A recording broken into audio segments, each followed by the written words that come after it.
Thoughts of Bilal অনেকের আব্বা content creation জগতে। দুচনার পুলাই বলে কি তোর ধনকি বাজান এত শক্ত যে তুই এত জনের বাপ, কিন্তু আমার জানা মতে তোর শারীরিক সমস্যার কারণে তুই এখনো বিয়েই করস নাই।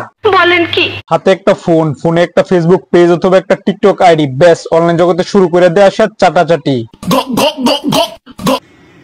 আমার শিষ্যদের বাবা না, ঠিক আছে? শিষ্যরা সম্মান করে, বাবার সমতুল্য সম্মান করতেই পারে। বাহ ভাই বাহ, তোর আবার শিষ্য আছে, মানে কি বলবো বাজার, এখন তো ঘরে ঘরে পীরের ঘরে ঘরে শিষ্য। আমাকে নিয়ে সমালোচনায় মাতে মোর নামের একটা ছেলে কন্টেন্ট ক্রিয়েটর। না না, এখন শুধু ওমর না, তোর নিয়ে এখন পুরো বাংলাদেশ সমালোচনা করবে, কারণ তোর কাজকর্ম কথাবার্তার চালচরণ পুরো বাংলাদেশের মানুষের এগুলো দেখে বিচি কান্দে। ওই নিয়ে কারো যদি কন্টেন্ট হয়, থটস অফ বিলালের ইনকাম নিয়ে কারো যদি কন্টেন্ট হয়। হ্যাঁ, এখন আসি আমাদের থটস অফ এই ল্যাপটপ এর ইনকাম নিয়ে। 3 মাসে 44 লাখ টাকা, ব্যাস এখান থেকে শুরু হয় তার যাত্রা। 3 মাসে 44 লাখ টাকা ইনকাম শোনার পর আমাদের দেশের সব হলুদ সাংবাদিক আর যত সব টিকটকার আছে তারা তো একদম জিপ বা বাইক করে এর পাচাটা শুরু করে দিয়েছে। আর আমাদের দেশের এই হলুদ সাংবাদিক আর টিকটকার গুলোর কারণে আজকে এই পর্যন্ত এসেছে। এমনকি সে নাকি শুনলাম একটা বইও লিখেছে। সিরিয়াসলি? এতটুকু পর্যন্ত যেটা জানতে পারলাম, সে একটা বই লিখেছে আর সেই বইয়ের নাম দিয়েছে হৃদয় ভাঙার গর্জন।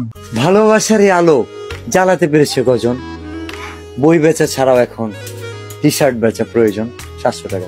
কি বলবো মজান, বাংলাদেশের পাবলিক যে হারে বই লেখা শুরু করছে, এখন তো শুধু দেখতেছি টিকটকাররা বই লিখতেছে, 2 দিন পর তো দেখবো কুত্তা বিলাই বই লেখা শুরু করে দিয়েছে। শুনেছি তার এই বইয়ের মূল্য নাকি 1000 টাকা। আসলে বাজান আমার কোশ্চেনটা হলো, আমাদের প্রজন্মে হুমায়ুন আহমেদ সহ অনেক বিখ্যাত কুখ্যাত লেখকদের বইয়ের মূল্য বাজারে 1000 টাকা আছে কিনা তা নিয়ে আমার সন্দেহ আছে, কিন্তু এই টিকটকারের একটা বইয়ের মূল্য নাকি 1000 টাকা। সিরিয়াসলি? তোর মাথা নষ্ট।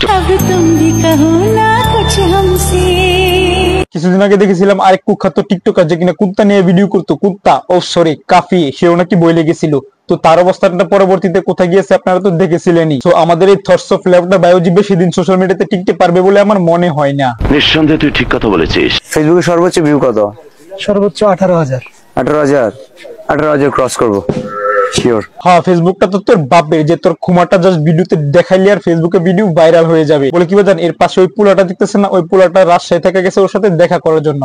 এই পোলাদের কারণে আজকে এর অবস্থানটা এত দূর। কথা কি ক্লিয়ার না ভেজাল আছে? এখন কথা হলো, যেখানে ও বাংলাদেশের একজন নামকরা বিখ্যাত কুখ্যাত টিকটকার প্লাস কন্টেন্ট ক্রিয়েটর আপনাদের মতে, সো ওকে আমি বস্তি ভিডিওতে কেন বললাম, এটাই তো আপনাদের কোশ্চেন। তো এই ভিডিওটা একটু দেখেন।